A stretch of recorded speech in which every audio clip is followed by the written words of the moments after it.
Suatu sore seorang remaja laki-laki datang ke ruang sunyi, hanya diam untuk beberapa saat, menatap dinding, lalu berkata lirih. Aku tidak tahu cara mengungkapkan jika aku sedang lelah, tapi saat aku melihat kamar-kamar di sini, aku tidak ingin.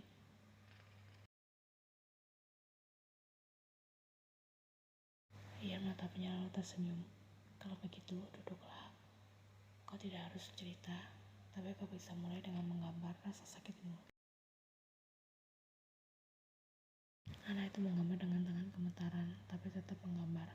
Dan malam itu ia menangis bukan karena takut, tapi karena untuk pertama kalinya ia menyelamatkan seseorang dengan luka yang dulu nyaris.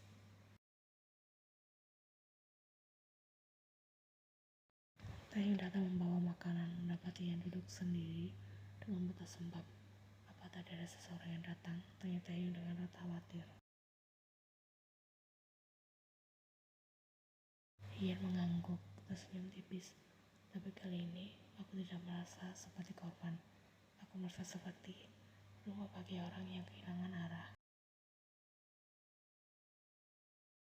Tahyung duduk di sebelahnya, karena memang itulah kau sekarang.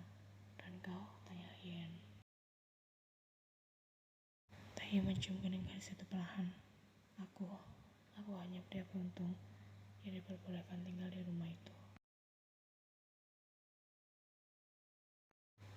Ucapan Tahyung mengembang di udara seperti laku lembut yang tidak ingin segera usai. Ian menatapnya lama, dan malam itu mereka tidak bicara lagi. Tak perlu, karena dalam diam itu keduanya tahu mereka bukan lagi dua orang yang mencoba bertahan sendiri-sendiri. Mereka sudah menjadi tempat pulang satu sama lain. Namun esok paginya keheningan mereka diguncang oleh satu hal yang tak pernah mereka bayangkan, viral. Ruang sunyi, tempat kecil itu menjadi sorotan. Seseorang memotret karya-karya pasien yang terpajang dan menuliskannya dalam utas media sosial dengan kalimat, tempat ini bukan galeri, ini tempat di mana sakit mental tidak dianggap memalukan, dan orang-orang di dalamnya menyelamatkan lebih banyak nyawa daripada yang kita tahu. Dalam 2 hari artikel tentang Ian dan Taehyung dimuat di beberapa media daring. Foto-foto YN saat menggambar, serta latar belakang Taehyung sebagai dokter jiwaan disandingkan dalam satu paragraf dramatis. Mereka pernah nyaris, tapi kini mereka membuat orang lain ingin hidup.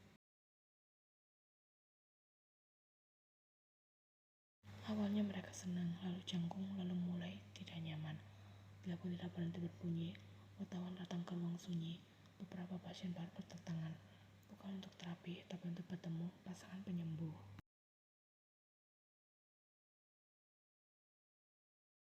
Ian merasa nafasnya semakin pendek. Di suatu pagi, ia menatap cermin di kamar mandi dan berkata lirih.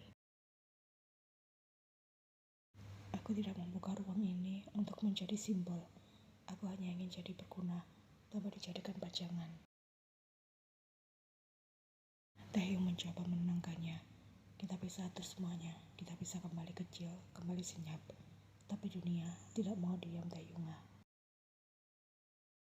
Dan kekacauan itu mencapai puncaknya ketika satu reporter berhasil menyusup ke dalam ruang terapi, mengambil gambar karya pasien, dan menulis ulang kisah YN secara sembarangan. Mantan pasien gangguan jiwa kini jadi inspirasi. Dulu pernah mencoba, sekarang buka ruang seni. Ian marah, tapi lebih dari itu, ia takut. Mereka tidak tahu apa yang aku lalui. Mereka tidak tahu berapa banyak malam yang aku habiskan untuk memutuskan tetap hidup. Mereka hanya ingin cerita sensasional. Ia menangis di pelukan Taehyung. Aku merasa seluruh lukaku dipajang tanpa izin. Taehyung tahu Ian butuh ruang. Ia menutup ruang sunyi untuk sementara waktu, memberi waktu bagi mereka berdua untuk bernafas. Namun saat itu juga datang surat dari asosiasi medis. Status profesional Taehyung akan ditinjau kembali. Alasannya, kedekatan dengan mantan pasien.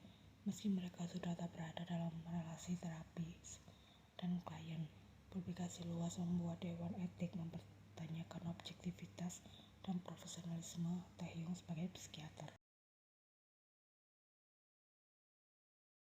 Kau harus menjauh dariku sebentar, ucap Bien dengan suara bergetar. Aku tidak ingin hidupmu hancur karena aku.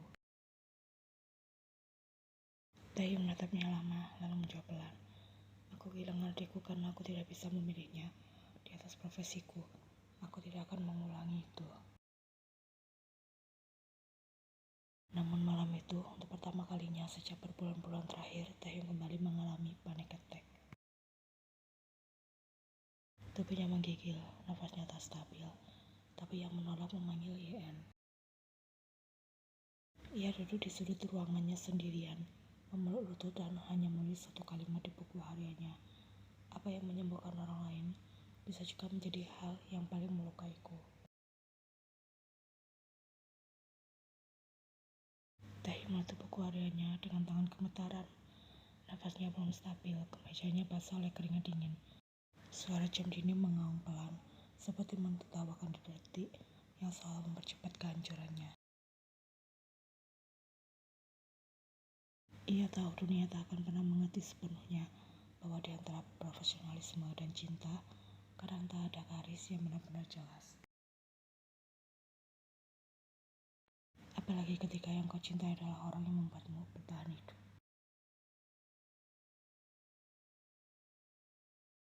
Keesokan harinya Taehyung dipanggil ke rapat etik internal rumah sakit. Ruangan itu dingin, terlalu terang, dan mata-mata yang menatapnya seperti hakim tanpa palu. Kami tidak bisa mengabaikan kenyataan bahwa Anda menjalin hubungan pribadi dengan mantan pasien, Dr. Kim Taehyung, ujar salah satu anggota dewan.